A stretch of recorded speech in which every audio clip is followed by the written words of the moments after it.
শুনলাম না মোবাইল ফোনে আই লাভ ইউ।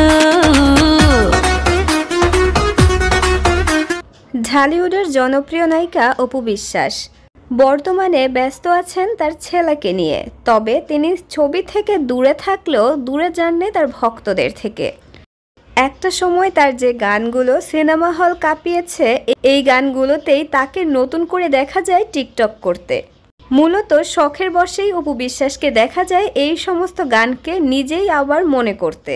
তার খুবই জনপ্রিয় একটি গান ছিল কারো প্রেমে পড়লাম না রে গানটি। কারো প্রেমে পড়লাম না রে, মজা কি বুঝলাম না রে, শুনলাম না মোবাইল ফোনে আই লাভ ইউ।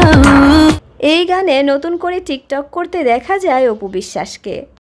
কারো প্রেমে পড়লাম না রে, মজা কি বুঝলাম না রে, শুনলাম না মোবাইল ফোনে আই লাভ ইউ। শুধু এই গান নয়, শাকিব খানের সাথে আরো করা অনেক ছবির গানেই টিকটক করতে দেখা যায় অপু বিশ্বাসকে।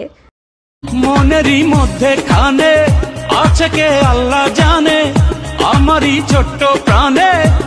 মূলত ভক্তদের সাথে কানেক্টেড থাকার জন্যই অপু বিশ্বাসকে মাঝে মাঝে ধরা দিতে দেখা যায় টিকটকে। দর্শক, অপু বিশ্বাসকে আপনার কেমন লাগে? তাকে আগে বেশি ভালো লাগতো না এখন বেশি ভালো লাগে? অবশ্যই কমেন্ট করে জানাবেন।